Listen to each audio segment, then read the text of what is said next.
everybody, Allie from Totaro here. Welcome back to our little tarot corner. Today I thought I would take a minute to show you all the Jupiter Power Tarot. Now this is a deck that I backed on Kickstarter and it is, ooh, shaky camera, hello.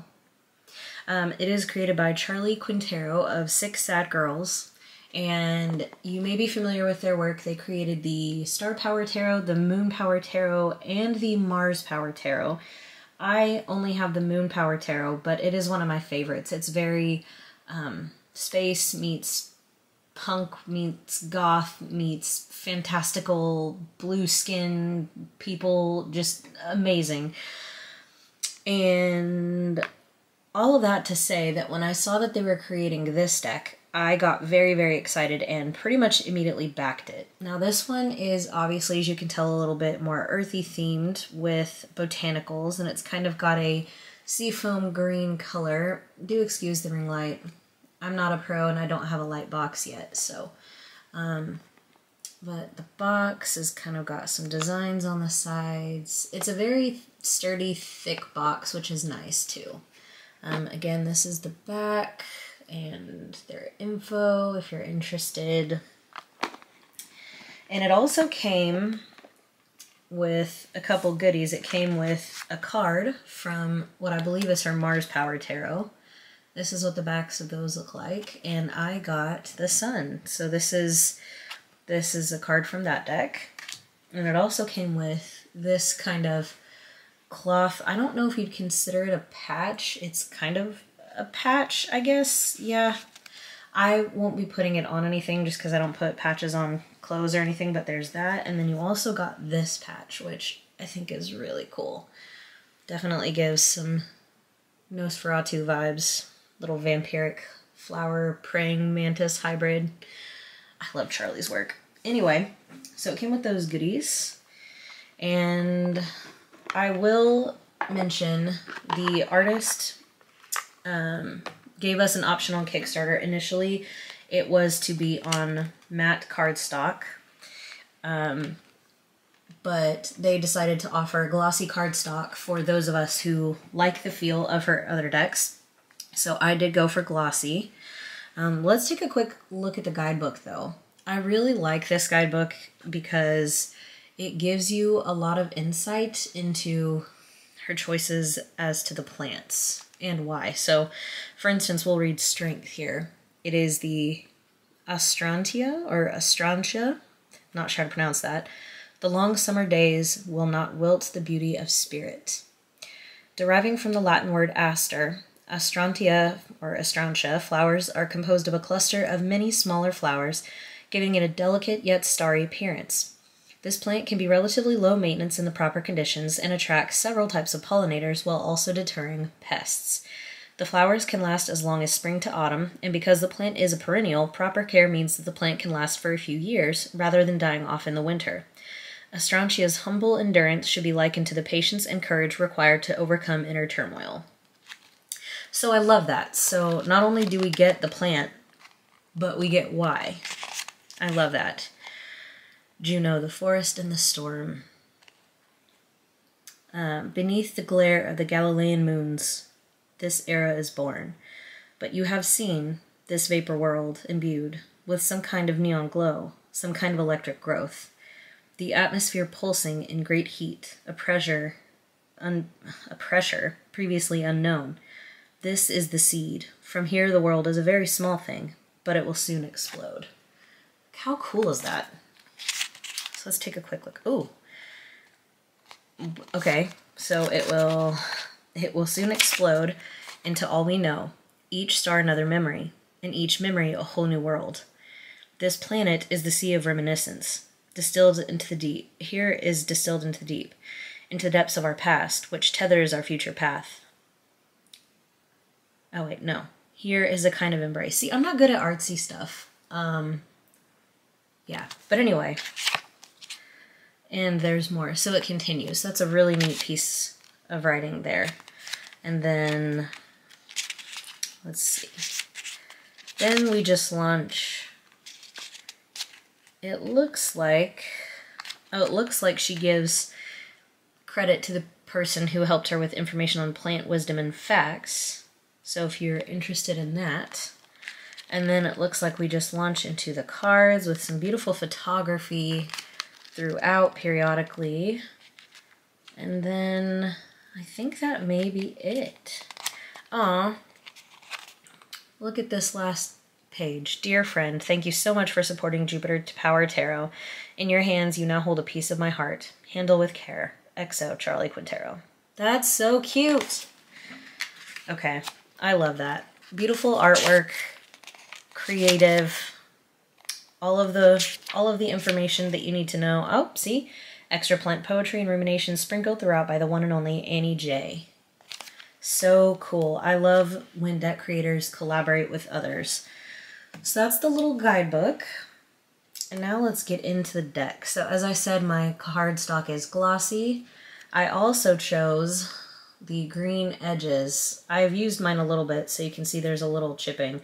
But I feel like that might have actually kind of come that way because it's not really anywhere else. I don't know. Maybe mine just got scratched, but bright green edging, but it doesn't hurt. It's soft.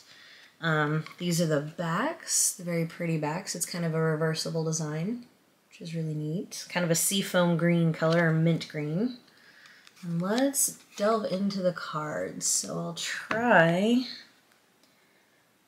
Let's zoom in just a little bit here. Okay. So we have the Fool. I like the kind of clown face we have here. We have the Magician. I think it's kind of hard to pick up on camera. Let me sit on my knees here and see if it's actually picking up. Oh yeah, kind of. So you can kind of see this like green and purple starriness in the back. At first, I thought that my card was dirty or damaged somehow, but no, it's just in the background. So that's really, really cool. Love that card. Then we have the High Priestess. I like how we see the forehead splitting open like a third eye and how the flower seems to be coming from her third eye. That's a really, really cool imagery there. So as you can see, it's very natural. Very botanical, obviously. And I dig it. I dig it a lot. Here we have the Empress with a carnation. Let's see why she chose the carnation here real quick, because I'm curious. Y'all don't have anywhere to be, right? No? Okay, I didn't think so. Alright, so the Empress, pink carnation. Nature stands with nature, and all the children will achieve what they can. This eye-catching Mediterranean native has been cultivated for the past 2,000 years. The carnation's Latin genus name, Dianthus, translates to divine flower, correlating to the divine feminine. In Christianity, this flower first grew from where the tears of the Virgin Mary fell as she saw Jesus carrying the cross. The pink variety is most commonly found in nature and has often been associated with Mother's Day, especially in the United States, where the carnation is the official flower of said holiday. I didn't know that either. For these reasons, the pink carnation is recognized as a herald of all things matronly that foster growth and accomplishment, which all life strives toward. Okay, that's amazing. You can already tell 4 cards in, that she's really thought this out. We have the Emperor. Beautiful river here, a lake, or maybe that's just a giant branch. No, I feel like it's a lake. I feel like it's water of some sort.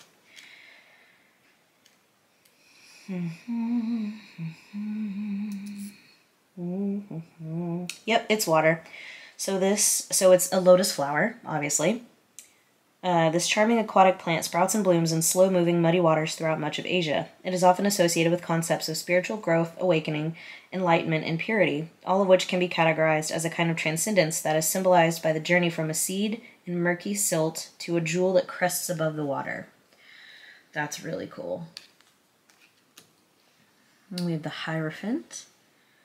I'm horrible with plant identification, so I'm not going to be able to tell you what the cards are. But, again, if you're like me, this guidebook is extremely handy. Worth for the lovers. Look at that sweet little faces. We have the Chariot. These flowers, for some reason, remind me of, like, some bad, like, I don't know, cartoon parody of like Mick Jagger or the Rolling Stones. Don't ask me why, but I kind of dig that reference. And I don't know if that's true, but I'm going to run with it. Here we have strength. I love this figure that we see at the bottom here playing her instrument. She's obviously not human either. She's got her pointy little ears. Very cool. Then we have our vampiric little flower here. Our hermit.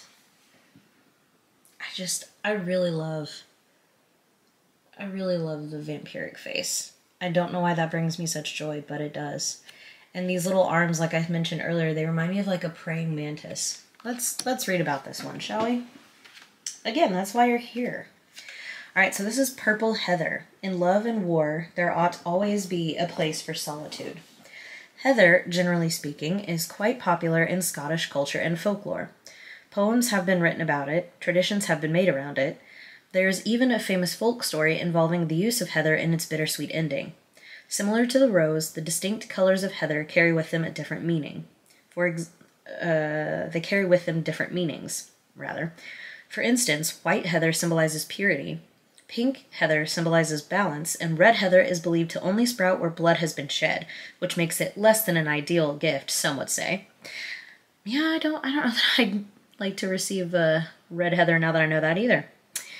Purple heather also carries its own meanings, that being admiration, protection, and solitude. The moody nature of the color purple is a gentle, though visually striking, reminder that rest and contemplation is important for every facet of our lives.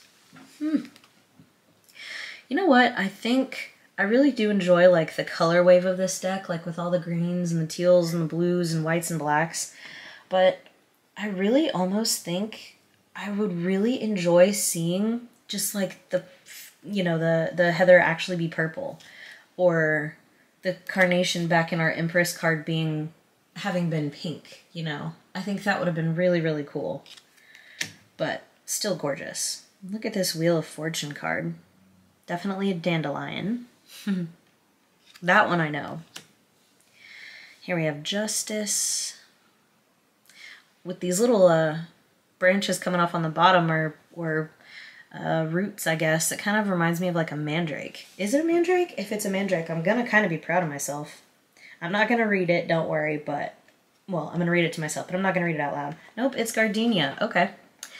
It reminds me of a mandrake just because these little legs. I've been playing too much Hogwarts Legacy. Here we have the Hanged Man. That looks like an iris to me. Ooh, then we have Death. I like that we sort of have this figure up here floating as if in outer space. It's kind of like a little astronaut figure floating above the flower. It's all tethered together. Obviously the black background on this one is quite striking. We have Temperance. Ooh, the Devil. This smoke or fire effect here is really, really well done. It's very, I don't know, pleasing to the eye. It's just, I mean, look at that detail. I think that's gorgeous. Love the way they did that. Here we have the Tower. Oh no, our stem is broken. Definite Tower moment. You can kind of see the grief on the little flower's face. Here we have the Star. Beautiful. Ooh, and here we have our Moon. That's really cool. I like all the, the branches surrounding it, kind of really giving you another glimpse into, how we kind of see the moon also as solitude sometimes, kind of going within. And this is aconite. Okay. So aconite has long been known as a virulent poison and was frequently used to coat the tips of arrows and spears by hunters in its native mountainous regions throughout the northern hemisphere. Also known as wolfsbane. Cool. The wolf and the moon. So clever. Okay, I really like that a lot. Okay, also known as wolfsbane in Greek mythology, This plant was believed to have originated from the slobber of the three-headed dog Cerberus. Cerberus? I don't know. But the three-headed dog, you know what I'm talking about. Another myth holds that it was created by Hecate, or Hecate, and subsequently used by Athena to transform Arachne into a spider. Whatever the case may be, while the moon is not inherently bad, Aconite cautions against rash decisions and encourages listening to intuition to see past any veils of illusion. So well thought out. Here comes the sun, doo-doo-doo. I love this card. Those sunglasses are really fun. I like that pop of color there. And the rays. It's just real sunny. Here we have Judgment. Dang. Don't be staring me down like that. Although I guess that's fitting. And then here we have the World, which is Orris Root Iris. And the little quote beneath it says, "That a humble root may travel the world is a strange marvel." That's really freaking cool. All right, now let's get into our minors. So we have the Ace of Wands. Love that it's growing out of that hand there. That's real cool. I'm trying to make sure.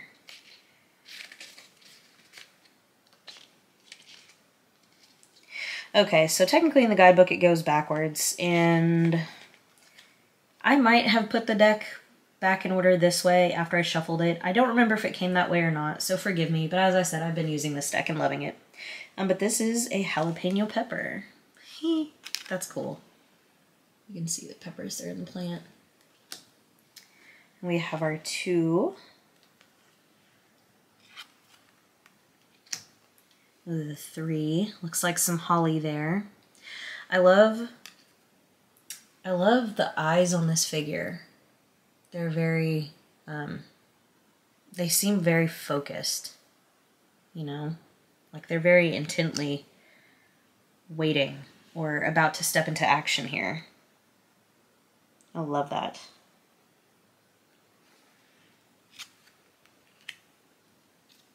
We have the 4. Beautiful. Looks like tattooing on this face. We have the flowers coming out of the mouth. I like that a lot. So obviously you can see that this isn't necessarily the most Rider-Waite friendly deck.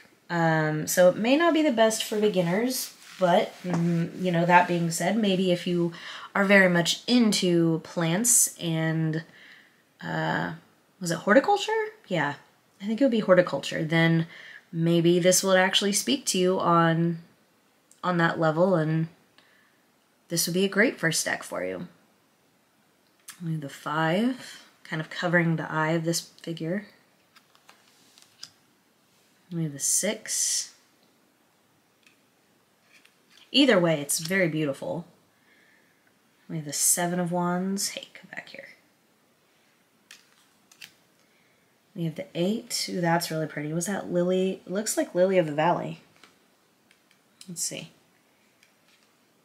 Oh, Solomon's Seal. Nice.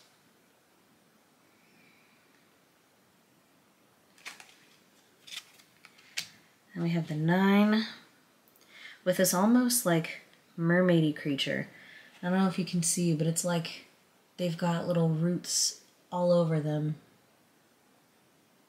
Really cool there. And then we have our 10.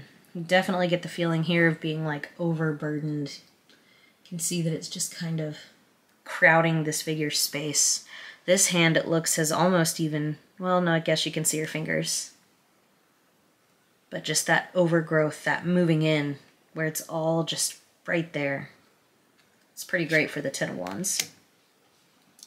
Then we have our sweet page, a little pot. I like that. I like the little touch of spooky that we have down here with these hands on the pot.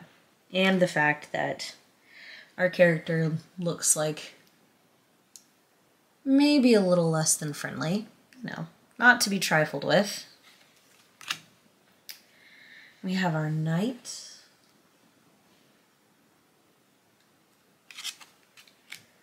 Our beautiful Queen of Wands. This is always a card that I hold very important in a deck. As y'all know, this and the Hermit, and I love both of them, so I'm about it.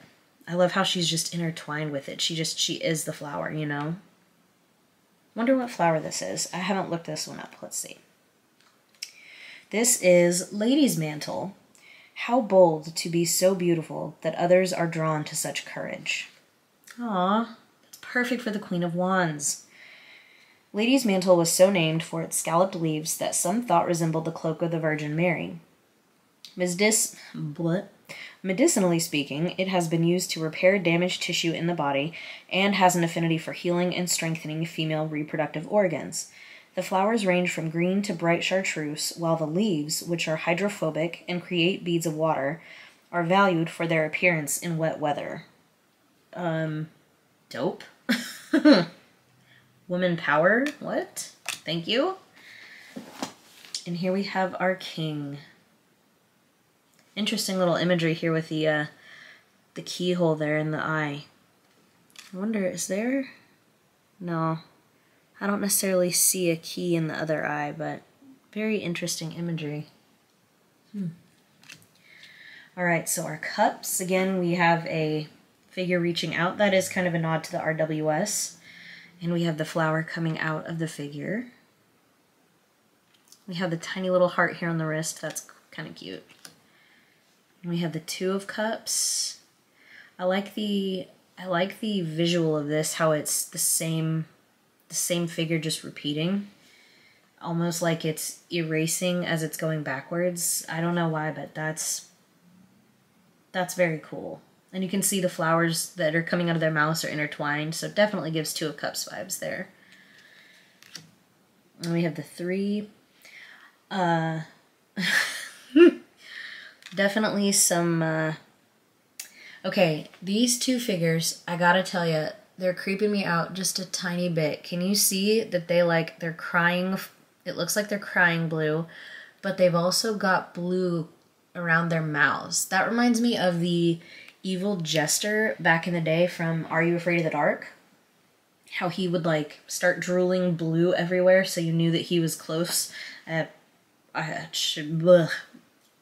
Gross childhood memory, but yeah, that's what those kind of remind me of. Maybe, yeah. The nod to spooky is definitely there in this deck, and I love it. Here we have the 4. The 5. Just looks like a beautiful mosaic of tears here. And then we also have the vines coming out of the eyes. Let's see what plant this is. Because I know y'all are dying to know. Oh, so this is the Weeping Willow. Very apt. Mourning is the domain of all of nature. From its origin in China to places in Europe and North America, the weeping willow tree's distinct silhouette has captured the imagination of poets and artists for countless centuries. What this tree lacks in longevity, it makes up for with outrageous growth, as much as 8 feet per year once it has been established. This coincides with its endless thirst, as they often do best near bodies of water, and can be incredibly useful in flood-prone areas. Curiously enough, a compound found in the tree's bark is similar to aspirin, thereby making it a traditional painkiller. Its epithet comes from the way in which raindrops fall off the long leaves, which is why the weeping willow is a reminder that sorrow is a part of life, and even sadness can be a beautiful thing. This deck, I love this. We have the beautiful 6 of Cups,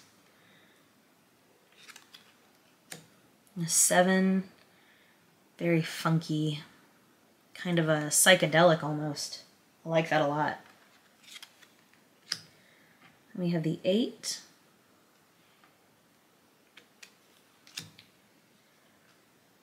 Oh, see, that's what I get for ordering the glossy stock. And we have a 9. Looks like a lily of some sort. And the 10. So pretty. All right. We've got our page. I like that the flowers on the tongue kind of reminds me of the sweetness of the Page of Cups. You know, very very dreamy, very, I don't know, just storytelling it feels like, you know? So I think that feels nice for a page. Obviously the killer long lashes there. And then we have the Knight of Cups. That is an interesting one. I like that. Let's see. That is Sweet Yarrow. There are few feats in this world as courageous as allowing oneself to be vulnerable. Aww. I love that.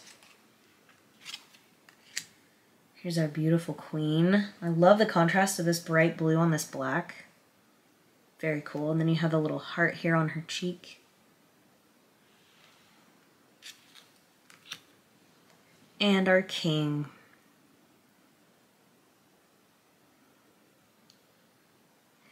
There's not necessarily a whole lot that I have to say yet, as I haven't worked with it much. I still haven't formed a super solid opinion of it, other than just looking at it is so beautiful and so fun. So I hope you all are enjoying this walkthrough with me. So here we get into our sword suit. This is the Ace of Swords, again coming out from a hand. We have the 2.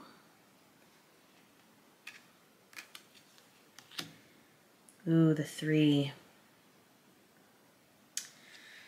Yep, they definitely played into the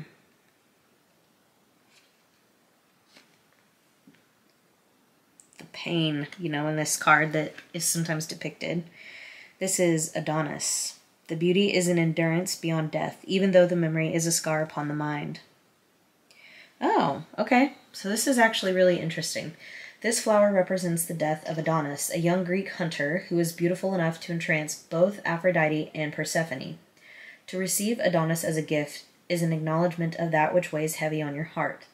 It is a solemn reminder of how persistent some memories can be, given how painful they are.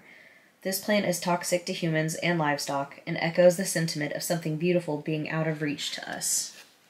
So I like that they incorporated, you know, some of the mind there. If you read numerologically, you know, 3 being growth and swords the suit of the mind, so definitely fits. We have the 4. I like how this almost reminds me of like a shattered mirror. Kind of interesting. Ooh, the 5 of Swords. Yikes. I love this so much. We have the 6 of Swords. I would guess like a fern. Kind of reminds me of a fern. Let's see. A silver fir. Okay, fir, fern, close enough. We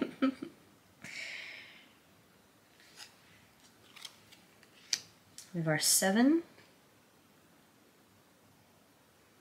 Again, I love the contrast of the bright color on the black. It's just so nice to see. Ooh, this one too. Here's our 8 of Swords. Sorry if you can hear Coda barking. He's being very vocal today. Here's our 9 of Swords. I like the look of this, how it almost looks like it's... You get the feeling of it's coming to get you, you know? A very official term, just in case you were wondering. Ooh, and here we have our 10. Originally, just when I looked at this card, I thought, wow, are those worms coming out of the eyes? I don't think there are. I don't think they are, rather, but still creepy. Ooh, this is Sneezewort. Interesting. 1,000 tears became 100 tears, become 10 tears, became 1 tear. I did read that right. Yeah. Some people claim that sneezewort causes sneezing, while others claim that it relieves symptoms of hay fever, such as sneezing. From what I've gathered, at some point in time, probably medieval Europe, leaves were ground up to make a snuff that would be inhaled to induce sneezing as a means of alleviating symptoms of sickness. This was when sneezing was believed to rid the body of spirits. However, sneezing may also accidentally expel your own spirit from your body or allow evil spirits in, hence the phrase, bless you, to prevent this from happening. I'll let you be the judge. Sneezewort reminds me of how I'm crying after trying to figure this one out. Okay, I really like that guidebook entry. That's solid. All right, let's get into our courts. We got the Page, the Knight, the Queen. Oh, she's beautiful.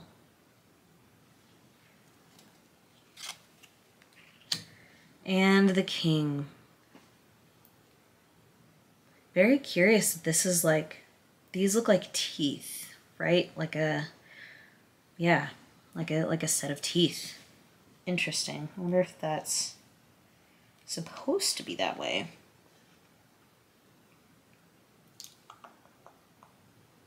No, it doesn't necessarily talk about that, but I really do like to think of the King of Swords in that way. I see him as like a master communicator and very clear and direct with what he says, and what he says he means, and what comes out of their mouth is the authority. That's it. It's final. So I do like those teeth there. That's really cool. All right, and our final suit here, we have the Ace of Pentacles with some fierce blue nails. We have the 2.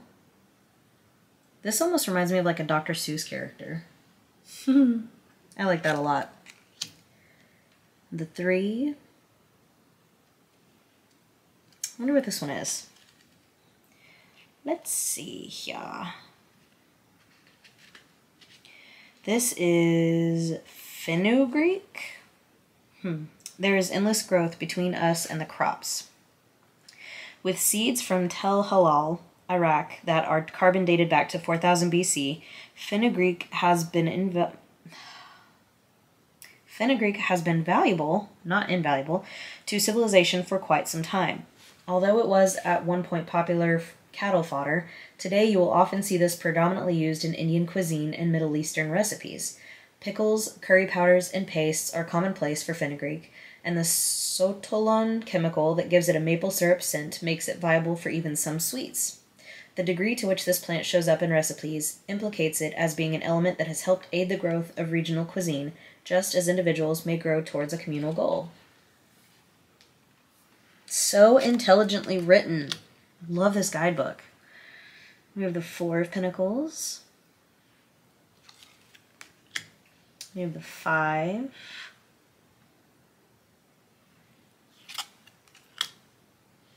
Here we have the 6. Looks like this figure is like submerged in water.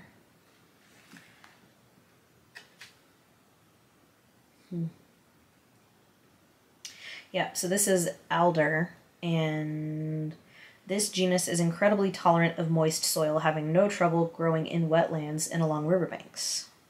There you go. The 7. Look at all this growth happening. It's like growing pieces of the figures on other cards. Or growing its own figures, You have a mouth here. We have several eyes. Little pea plant, it looks like. Here we have the 8. Like those blues. The 9. Reminds me of Cruella de Vil being half black, half white. Here we have the 10. Beautiful. And finally we have our Pentacles court. We have our Page.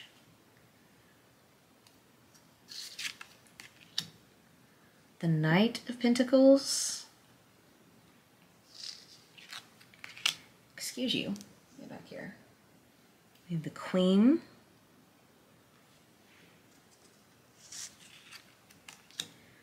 And finally we have our King. I really like that these two kind of match like that. I didn't pay attention. I wonder if our other suits do that too. Let me see real quick. Because now I'm curious if the other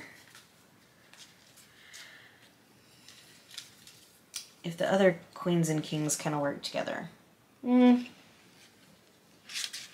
Not so much. Here's our King and Queen of Wands. I guess they really kind of don't necessarily do that. But these two do, and I'm here for it.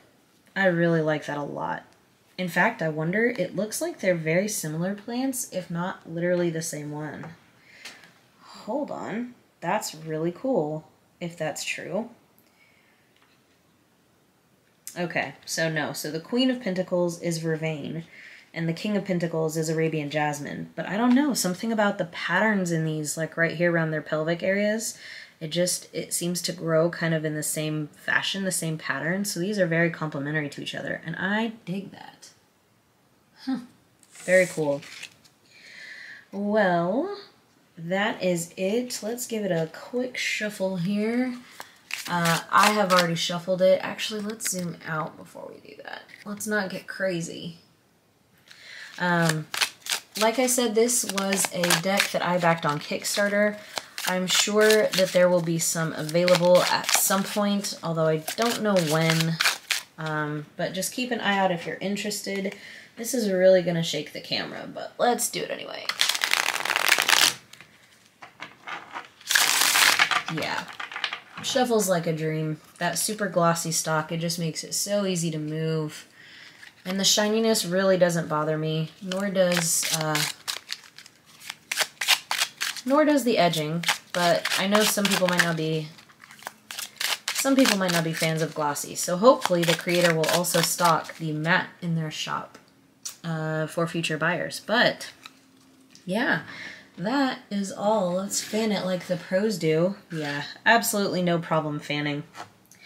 Well, my friends, that is all that I have for you today. That is the lovely Jupiter Power Tarot. Thank you so much for having a look with me, and yeah, until next time, bye!